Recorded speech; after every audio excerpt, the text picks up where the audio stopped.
Weer eens baie welkom en baie dankie dat u ingeskakel het. Nou ek glo en vertrou dit gaan altyd goed met u, dat die woord van die Here steeds vir u van kardinale belang is. Nou ek doen 'n reeks oor die gevare van die pre-tribulation rapture en dit is 'n baie omstrede en 'n baie kontroversiële onderwerp waarna baie debatte en gevegte is in kerklike kringe, maar ons moet daarna gaan kyk en in vandag se aflewering gaan ons kyk wat sê die pre-tribuleraars. Hulle glo die kerk gaan nie die verdrukking gaan nie, ons gaan nie die antichrist sien of deur hom vervolg word nie, maar kom ons gaan kyk wat die woord van God leer. Nou, ek gaan vir julle 'n paar videoklips speel, luister wat hierdie mense te sê het, kom ons gaan kyk wat hulle sê en dan gaan ons dit beoordeel in die lig van die skrif. So kom ons spring dadelik weg. Nou Corrie ten Boom is baie bekende in die 90er jare, die vroeë 90er jare. Sy was in konsentrasiekampe gewees onder vervolging, veral in China. Nou ja, sy was daar as gevangene gewees en is baie duidelik dat sy nie glo aan die pre-tribulation rapture nie. Sy sê, there are some among us teaching there will be no tribulation, that the Christians will be able to escape all this. These are the false teachers that Jesus was warning us to expect in the latter days. Nou ons sien baie van hierdie leringe in ons dag, hoe dat mense sê, ons gaan nie deur die groot verdrukking gaan nie, ons gaan nie vervolg word nie, maar ons moet gaan kyk wat die skrif leer. Nou kom ons gaan kyk wat sê Corrie ten Boom. Nou, sy sê, in China, the Christians were told that don't worry, before the tribulation comes, you will be raptured. Dis wat vandag vir ons geleer word. Then came a terrible persecution. Millions of Christians were tortured to death. Tell the people how to be strong, says sy, in times of persecution, how to stand there when the tribulation comes, to stand and not to faint. Nou, sy sê pre-tribulation rapture's teachings are putting the church at ease, when in fact it should be spiritually preparing itself for the greatest battle in the history of mankind. En dit is presies wat ons gaan ervaar wanneer die groot verdrukking 'n aanvang neem. En ek wil net duidelik stel, baie mense glo die groot verdrukking begin in die begin van die 7 jaar en dit duur vir 7 jaar lank. Nee, dit vind plaas in die middel van die 7 jaar. Ons gaan nou na 'n kaart kyk daaroor, maar kom ons gaan voort. I am too comfortable to be persecuted, en dit is die hele gesindheid en die houding van die hedendaagse Christene, veral in die westerse wêreld.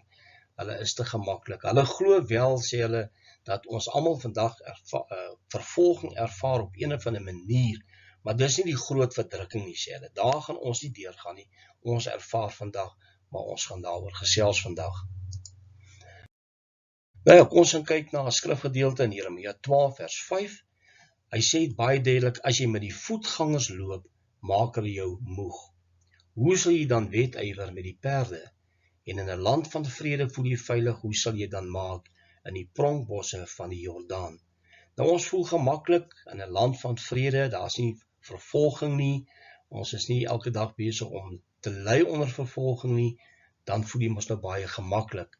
Maar die pre-tribuleraars sê die volgende, God is a loving God and would never allow these children to suffer through the great tribulation. Hence, we will be leaving through the rapture before it occurs. Nou, dis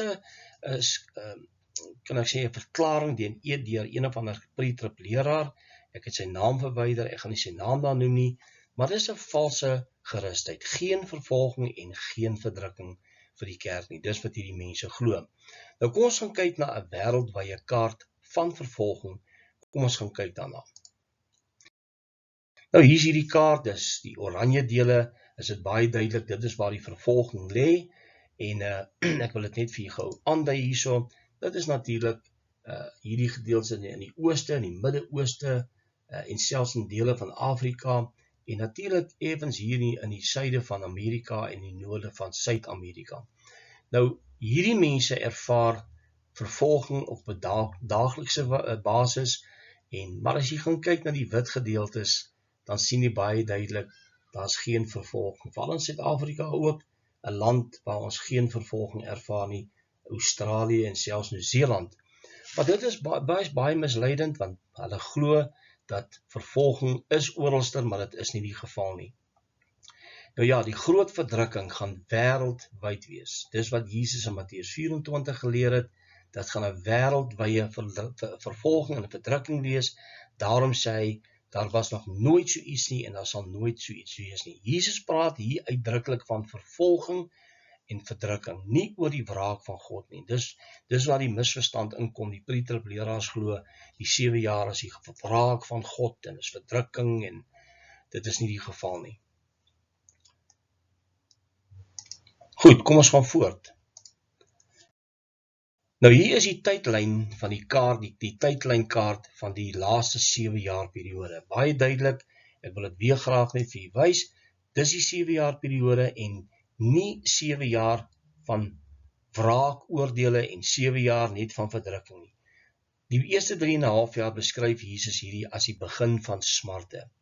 Dit is wat die 4 seels hardloop hier, die eerste 4 perde, dan die abomination of desolation, die openbaring van die antichrist, die seun, die mens van sonde, en dan sê Jesus, dan sal daar 'n groot verdrukking wees, van die middel van die 7 jaar, na die abomination of desolation, van die groot verdrukking plaas, maar dit word verkort. Jesus sê as daardie dae nie verkort word nie, sou geen vlees gered word nie. By die 6ste seël, as die kosmiese tekens plaasvind, en die seun van die mens verskyn op die wolke van die hemel, dan herpat hy sy kerk weg uit hierdie gevaar, uit die verdrukking uit. Daarna sal die wraakoordele van God kom, en dit is waar die kerk nie in gaan wees nie.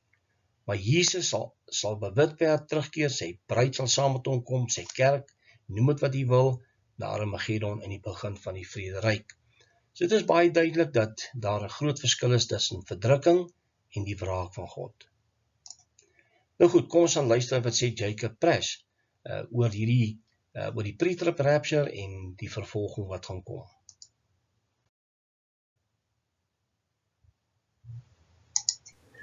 The stage is being set for persecution.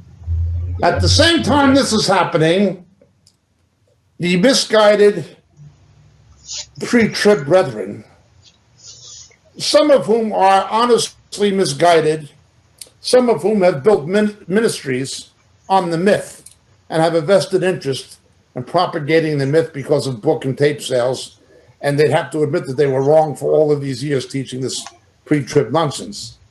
They are not telling the people of God to get ready for what's coming. Yeah. They've always told people, you're going to be out of here, you're going to be out of here, you're going to be out of here.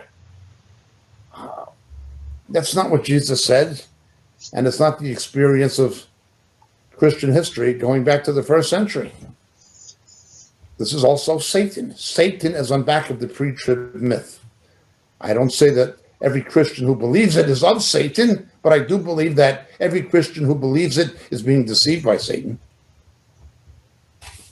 And those teachers who teach it are going to be held accountable, James 3:1. Let few of you be teachers. They're playing with something serious. Nou dis baie duidelik wat Jacob Prasch sê, dis 'n myth, dis 'n mite. Die pre-trib rapture is nie in die skrif nie. Nie eens pre-trib leraar kan ooit wys na 'n direkte verwysing dat die kerk voor die 7 jaar weggevat gaan word nie. Hulle moet skrifgedeeltes gebruik, soos Lukas 21:36, Openbaring 3:10 en so meer, om natuurlik hulle verklaring te gee dat dit spreek van 'n pre-tribulation rapture, maar dit is glad nie die geval nie. Nou kom ons gaan kyk, hy sê ook dat hierdie mense wat dit leer, verantwoordelik gehou gaan word deur God. Absoluut. Want jy is besig om hierdie mense onvoorbereid te laat as die tyd van vervolging gaan kom. Nou, die woord van die Here is duidelik, Matteus 24 vers 9 en 10, Jesus aan die woord, hy sê, dan sal hulle julle oorgee aan verdrukking en julle doodmaak, en julle sal deur al die nasies gehaat word ter wille van my naam, en dan sal daar baie tot struikel gebring word, en mekaar verraai en mekaar haat. Nou wat sê Jesus hier? Die pre-trib leraar sê dat Jesus eintlik hier met die Jode praat, maar onthou die Jode word nie vandag gehaat ter wille van Jesus nie, glad nie. Hulle word gehaat omdat hulle Israel is. En dan sê die Here, baie sal tot struikel gebring word en mekaar verraai, daar gaan met ander woorde mense gaan wegval as gevolg van vervolging wat gaan kom. Kom ons gaan kyk wat sê die Lewende Bybel. In daardie tyd sê dat gevang en mishandel en selfs doodgemaak word al die mense sal julle haat, omdat julle aan my behoort. Met ander woorde, jy is wedergebore. As dit gebeur, sal baie ophou glo, en hulle sal mekaar haat en mekaar verraai. Dit is iets waaroor ons later gaan gesels, as ons gaan praat oor die Great Falling Away, gaan hierdie leerstelling lei tot 'n afval, tot 'n wegval van die geloof af. Ons gaan daarna kyk op 'n latere geleentheid. Kom ons gaan luister wat sê die Lamp and Lion Ministries pre-trib leraars oor hierdie vervolging. The originator of it is Satan. Nathan, how about you? What do you think is the most convincing argument in behalf of a pre-tribulation rapture? There's so many. See, which ones do you pick? I think that, Gary, you touched on a little bit about if the church is called the bride of Christ, then why would God let the bride of Christ be persecuted by the Antichrist, beheaded, tortured, and suffer under God's wrath? Now, we're not talking about the wrath of man. We live today, ISIS destroying Christians. We have persecution. There's persecution, no doubt. There's suffering, no doubt. But that Jesus Christ would beat up his bride and then rapture her at the end of the tribulation and have a wedding feast. We're all bloody and, they're torn. It just doesn't make any sense. It doesn't, and I'll tell you what you just touched on is so important also. And that is the fact that when you look at the church as the body of Christ as a whole, the fact is that the tribulation, we have no function, no role, no purpose No. in that. They said the church needs to be there. Nou, jy kan duidelik sien dat hy die groot verdrukking en die wraak nie kan onderskei van mekaar nie. Hy glo ons word vandag, het ons vervolging onder ISIS en whatever, maar dit is nie die wraak van God nie. Dit is absoluut misleidend. Daar's 'n groot verskil tussen verdrukking en wraak. Ons gaan op 'n latere stadium ook daarna kyk. Nou wat sê hy as die kerk dan die bruid is? Hoekom sou die Here toelaat dat sy gemartel en vervolg word? Hy sal nie sy bruid laat vermink om daarna met haar te trou nie. Nou wil ek vra, is Paulus deel van die bruid? Hy is dan gemartel. Nou Paulus leef nie in vandag se tyd nie, maar as Paulus vandag geleef het, sou hy ook vervolging en die verdrukking gehad het. Paulus het nooit geleer dat ons dit gaan ontvlug nie, allermins, maar hulle wil glo dat die laaste dae kerk 'n gemaklike doktrine van die pre-trib rapture moet aanvaar en dat ons nie hier gaan wees nie. Dit is ver van die waarheid af. En dan sê hy natuurlik, hierdie is God se wraak. Dis nie die verdrukking wat ons vandag ervaar nie, maar dis God se wraak. Glad en hoegenaamd nie. Kom ons gaan luister wat sê die dametjie. Why is it so hard to let go of the idea of a pre-tribulation rapture? The most simple answer is we're actually forced to reevaluate our view of God. You see, many pre-trib teachers will say things like, Jesus would never beat his bride before the wedding. So if you accept the idea that Jesus will let us go through persecution and that we will even have to lay down our life, then we have to reevaluate and even reform our view of a God that would allow that. Many of us have grown up in the faith under a very American gospel. And for many of us, our faith hasn't cost us very much. But there are Christians all throughout the world, and especially in the early church, that had a very different experience. Nou ja, dit is baie waar wat sy sê, maar kom ons gaan kyk wat sê Teen Gildenhuys. Dat die kerk is nie die heiliges wat vervolg word nie, maar wel Israel. Kom ons gaan luister. Want Daniël 7 vers 21 en 22 sê, ek het gesien dat hierdie horing dit verwys na die Antichrist, oorlog voer met die heiliges en hulle oorwin. Wat heiliges is dit? Nie die kerk nie.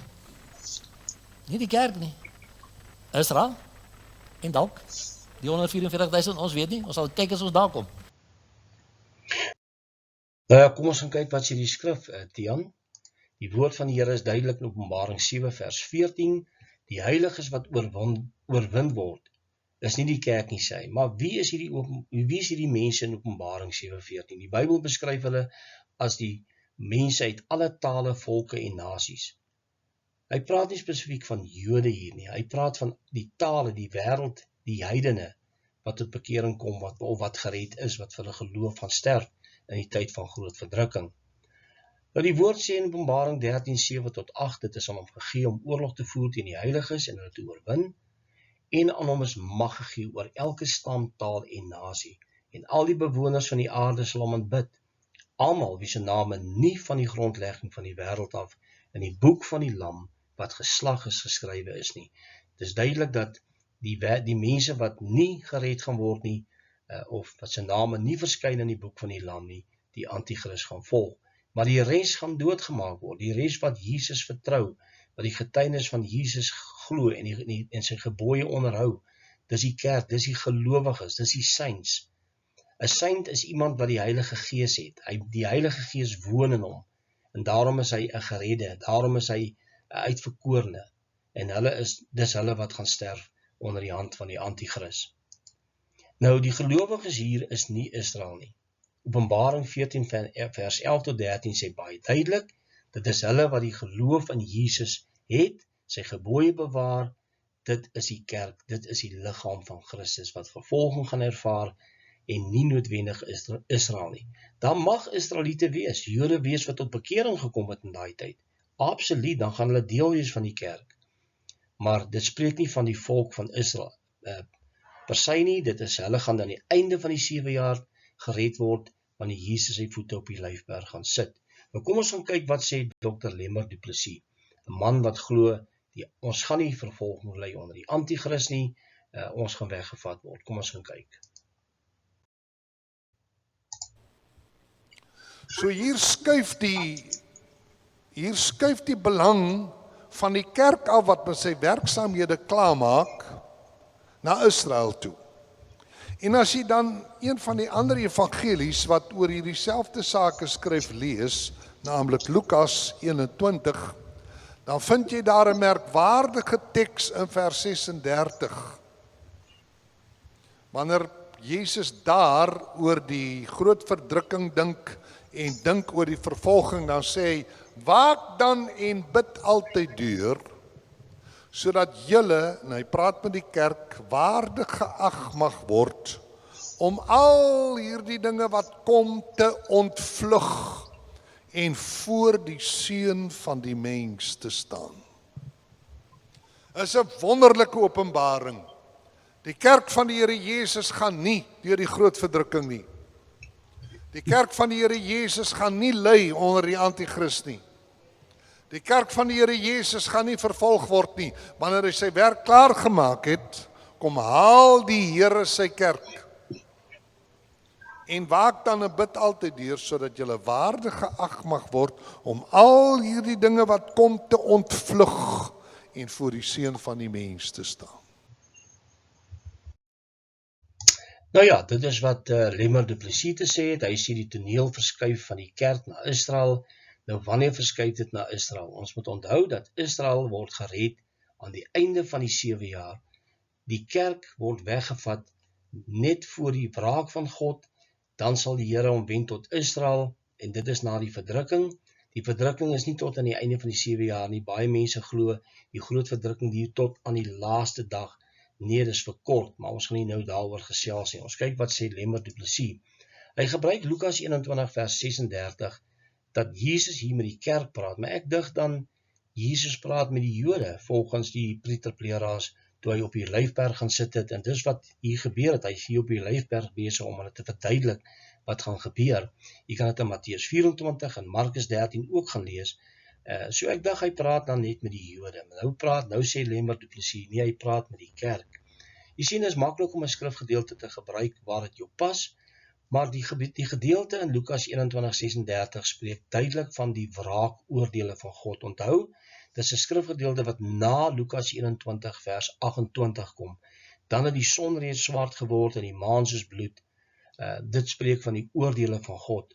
Maar ons gaan op 'n latere geleentheid hierdie skrifgedeeltes baie mooi ontleed en kyk wat dit sê. Maar dit is baie duidelik as jy 1 Tessalonisense 5 gaan lees, van vers 3 af tot 9, dan praat dit van die dag van die Here. Hy sê, dan praat hy ook en hy sê dat julle nie in duisternis moet wees nie, ons moet gereed en waardig wees, ons moet uit dat is nie God se dag, die dag van sy oordele moet ingaan nie. Dit spreek nie dat ek en jy die verdrukking en vervolging sal vryspring nie, glad nie, want ek en jy is nie waardig om het vry te spring nie. Ons is waardig om vir Christus te ly, want hy het ook gelei vir ons. So daarom spreek dit van die oordele, want Jesus het die wraak van God op hom geneem op die kruis, sodat ek en jy nie die wraak van God sal gaan nie. Maar ons gaan deur vervolging gaan, en dit is absoluut wat gaan gebeur. Nou kom ons gaan kyk, hy sê die kerk gaan nie deur die groot verdrukking nie, dit gaan nie onder die anti-kris lei nie, en gaan nie vervolg word nie. Dit is 'n misleidende verklaring wat hy hier maak, want dit is nie wat gaan gebeur nie. Kom ons gaan luister wat sê Neville Norden. Gaan ons hier wees, gaan ons nie hier wees nie. Kom ons hoor wat sê hy.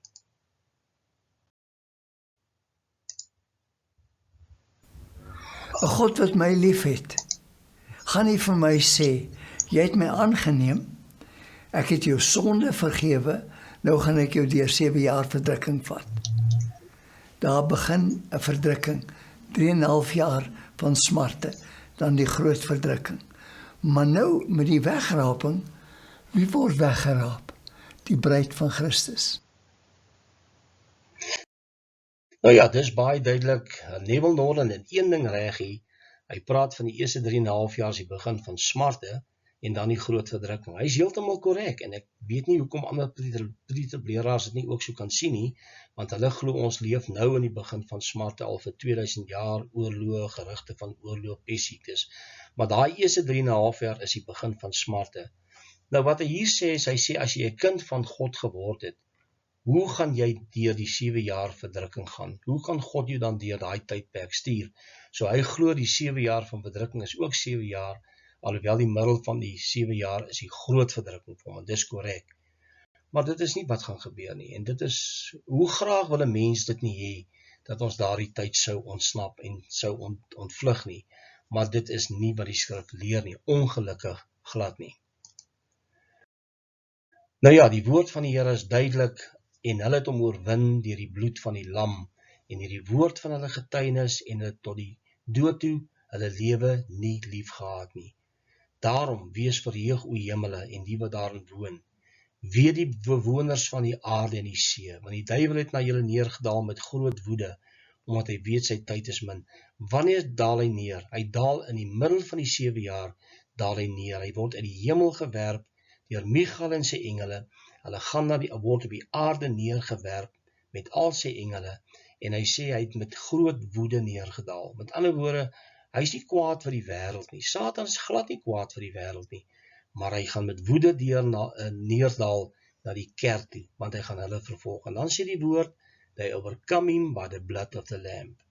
En dis wat gaan gebeur, ons moet aanvaar, daar kom 'n tyd van verdrukking, daar kom 'n tyd van vervolging, die Jesus noem dit die groot verdrukking, en maar ons op 'n latere geleentheid meer uitbrei oor die wraakoordele van God, wanneer dit plaasvind en so meer, maar ons moet aanvaar dat Jesus het wel geleer, dat die kerk, sy uitverkorenes, wel deur die groot verdrukking sal gaan.